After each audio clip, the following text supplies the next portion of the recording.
Many people come to this channel to get the latest information about what is happening in the fields of ancient history and archaeology, or to see ancient ruins and hear about them. Some of these have expressed in the comments their relief to find a shelter from the constant barrage of pseudoscience and make-believe history that is so prevalent and popular here on YouTube and the internet in general. Let's face it, the straight history and archaeology channels are in the minority and less visible. If you've been around here for a while, you'll already know I have a large back catalog of videos that correct point by point some of the more popular fantasy history ideas out there. But today, I want to address the phenomenon in general. Despite its recent resurgence in popularity, it has become stagnant and sterile. Alternative archaeology is a scientific dead end. And that's because it's based on feelings, not facts. And in this video, I will explain why.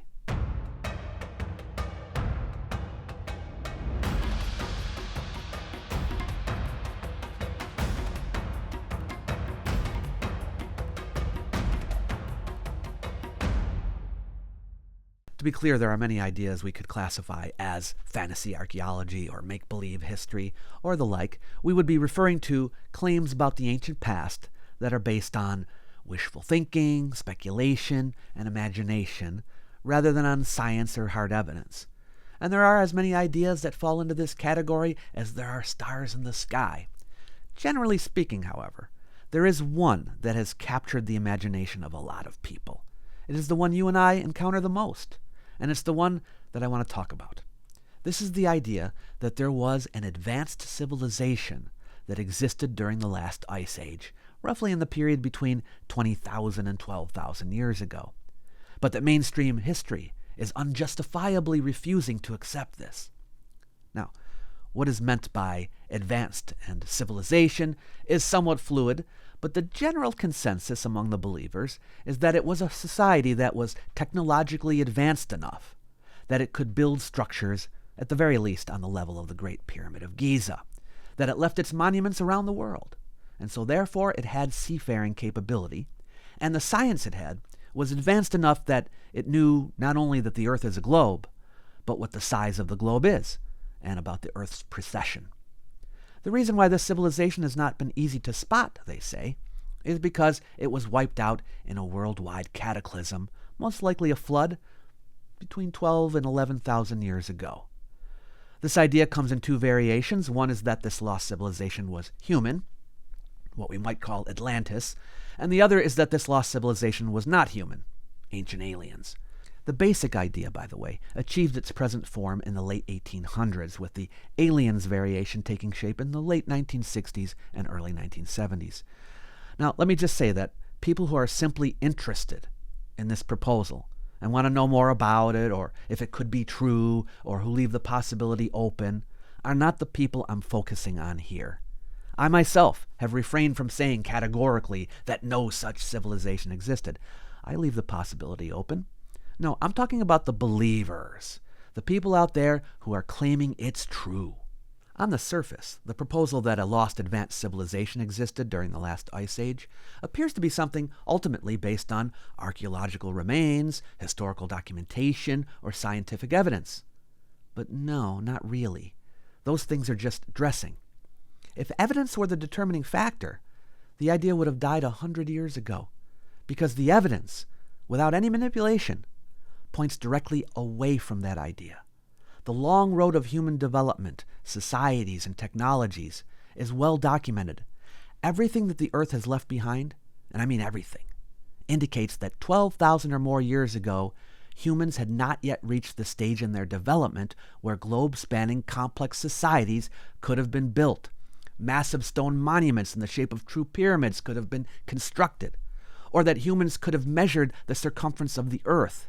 This is not to say that history is fully known, that all questions have been answered, or that no as yet unknown cultures won't be found. But the archaeological record is full enough and clear enough to show that in that particular time period, 12 to 20,000 years ago, humans were not at the point where they could be making skyscrapers and trading across continents.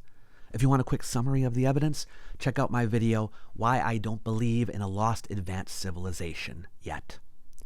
But some of you may wish to know what I think about the whole phenomenon in general, how it fits into the quest to know the past, and why I think it has gained so many adherents lately.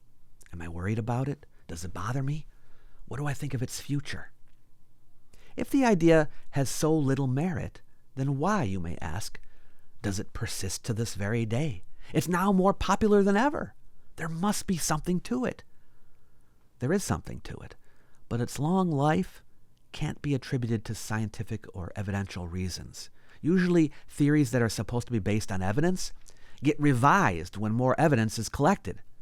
Compare, for example, a history book about Egypt or Mesopotamia from 150 years ago with one from today. So much has been updated as new evidence has been discovered. And I'm not talking about minor corrections. I'm talking about major changes.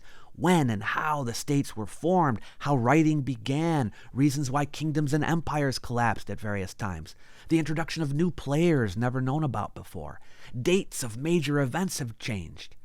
If new evidence gets gathered and a standing historical narrative remains unaltered, this is an indication that the idea is not based on evidence, but on something else.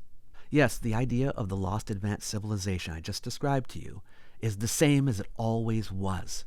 It's amazing when you go back and read someone like Ignatius Donnelly in the 1800s and see how the basic premise is unchanged since his time. It will get dressed up with new bells and whistles. New papers will be written. New sciencey sounding jargon will be coined. New scientific explanations will be devised.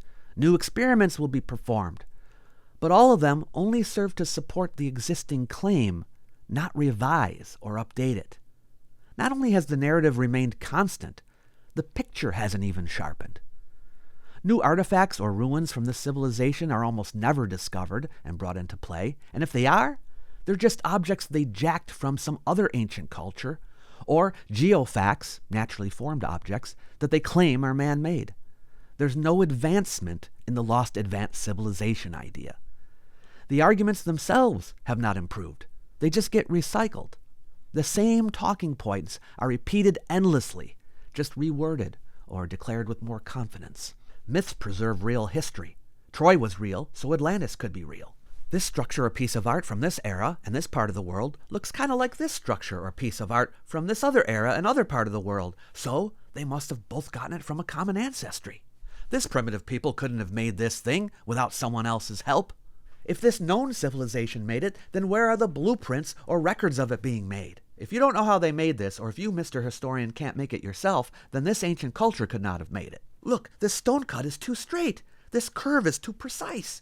I can't fit this piece of paper between these two blocks, so clearly it's beyond their capability. The only way to make this thing is with a high-tech tool, because I know about high-tech tools. Yes, there are many imprecise cuts and measurements on this object, but if I can find even one that is precise, that means advanced technology was used on this object. Artifacts have been appropriated before, so this one probably was too. These arguments are 50 to 100 years old. Real models evolve. They absorb criticism. They refine themselves and toss the parts that don't work. Fantasy archaeology doesn't do that. It's in a holding pattern. Errors aren't corrected. Contradictions aren't resolved. They're ignored and repeated. Instead of plugging the holes in the boat, they just keep bailing out water. That's because fantasy archaeology is not trying to seek the truth. It's trying to preserve a belief.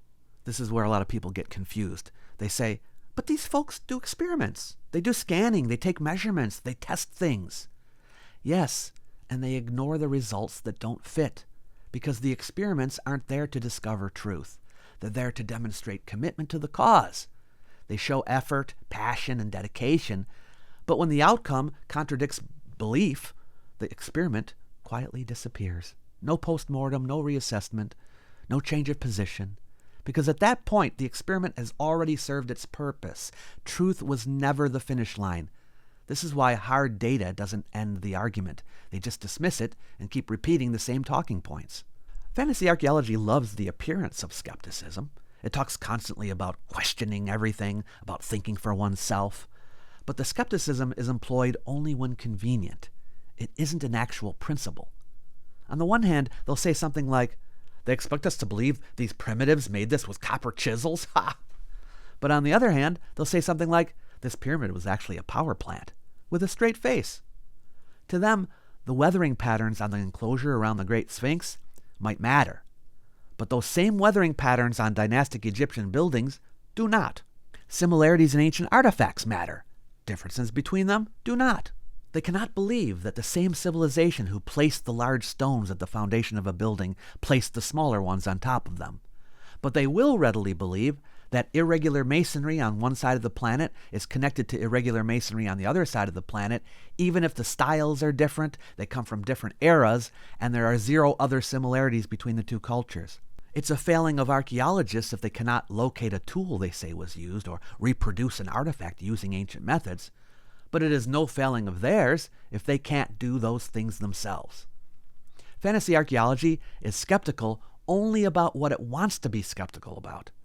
To them, experts can't be trusted except if they agree with the belief. Then their expertise matters. Carbon dating is unreliable, but if it coincides with the belief, then it is strong evidence. Thousands of pieces of data are swept under the rug, but a poor quality photo is considered solid evidence. It's all theater. Make-believe archaeology isn't something people have reasoned themselves into. It's a conscious choice. It's an identity. They joined a team.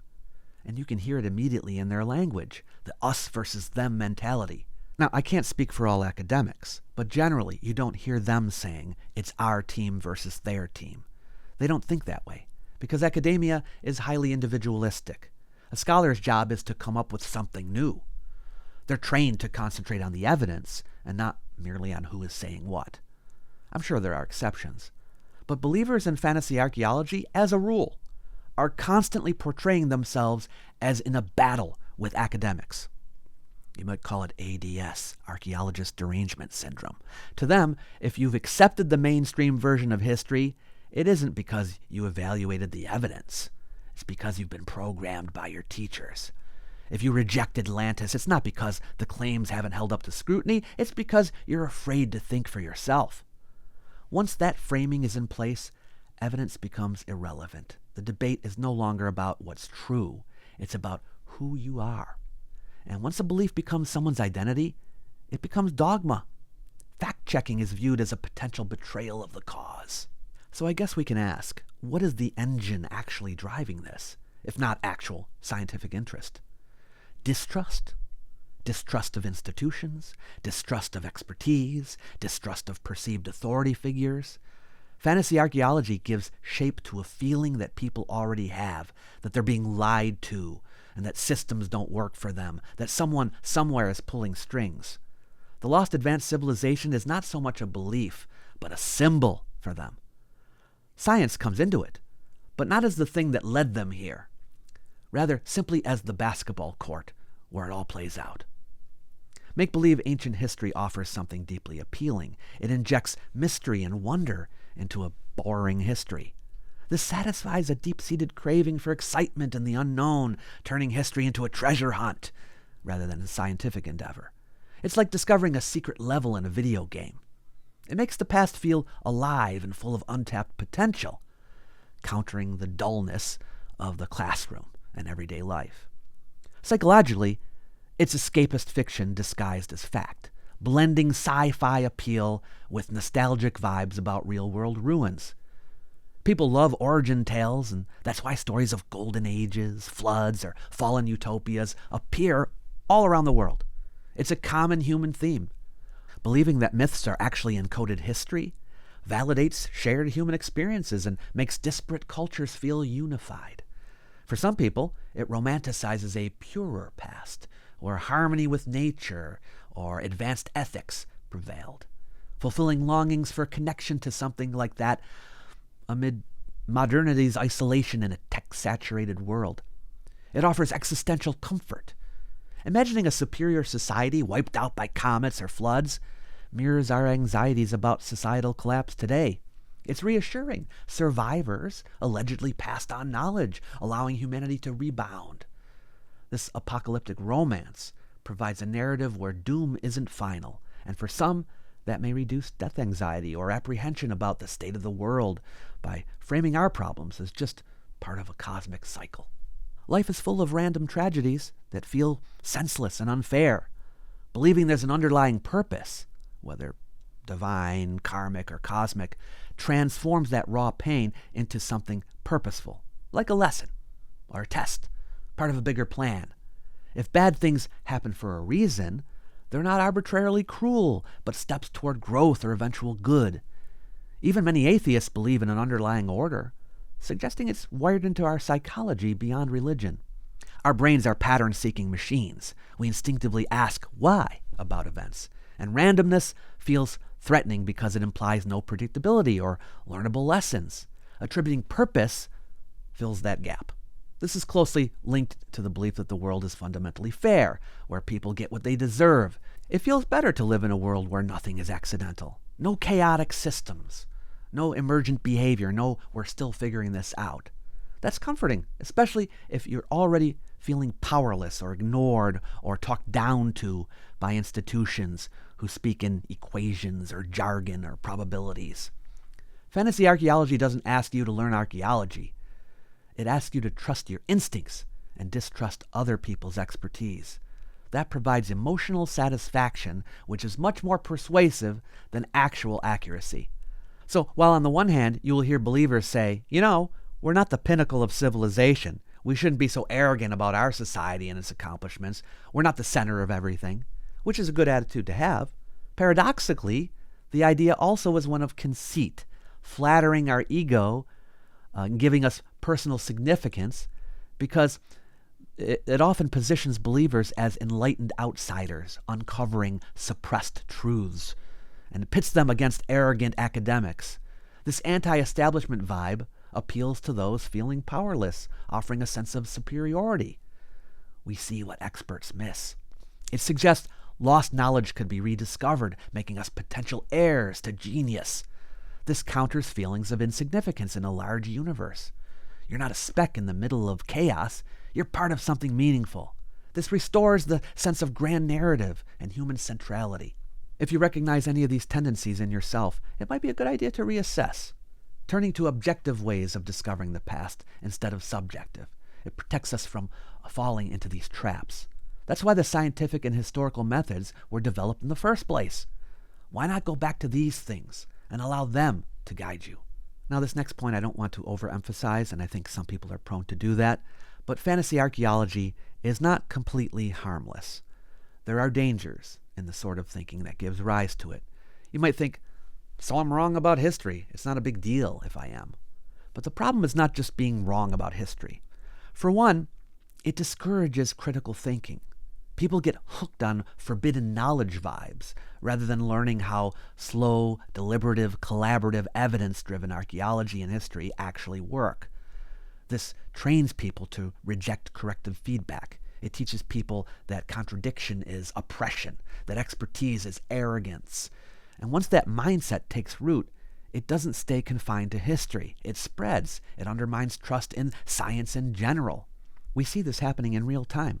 It's not a coincidence that people who embrace make-believe history at the same time also tend toward conspiratorial thinking in general. It frequently portrays mainstream archaeologists and historians as arrogant, gatekeeping elites, suppressing truth for ideological or financial reasons. This fosters broader distrust of institutions. If they lie about the past, why trust them on climate, medicine, or elections? But of course, real critical thinking is uncomfortable. It requires changing your mind and admitting uncertainty, letting go of ideas that feel good but don't hold up to scrutiny. Fantasy archaeology does the opposite. It locks the narrative in place and then it builds walls around it, which is why belief in a lost advanced civilization isn't really about a lost advanced civilization. It's about control, belonging, and choosing a story that feels right. These narratives often depend on the furtive fallacy, assuming suppression proves the truth of what they're saying. Believers may dismiss counter-evidence merely because of where it comes from. I have people telling me all the time that they don't believe the mainstream version of history simply because it comes from the mainstream. This unfortunately entrenches people into echo chambers, which use fantasy history for identity or grievance politics. Now, everyone is different, so there is, shall we say, a spectrum of harm. For casual fans, this may very well be harmless. It's like enjoying fantasy or sci-fi novels. Curiosity about what-if scenarios isn't inherently bad, but for others whom it erodes critical thinking, fuels distrust in science, denies indigenous heritage, or gets co-opted by extremist ideologies, this is dangerous. The scale matters here. Individual belief is low risk. Widespread cultural influence amplifies the downsides. A healthier approach is enjoying the mystery while grounding it in evidence, asking, what does the data actually show, and then studying it. Many historians and archaeologists engage publicly to counter this without dismissing people's wonder about the past. Find the ones you like and get into sincere discussions with them. Obtaining information from expert sources will only help you sharpen the picture you have of the ancient past. That's a good thing. You might like my little e-booklet, Why Ancient History Matters. It's designed to persuade people that the subject is important, even in the modern world. You might also wish to use it to help spread the word. So feel free to share it with someone you know. It's free for anyone who wants it. I've left a link in the description box below the video for you to grab a copy. Catch you later.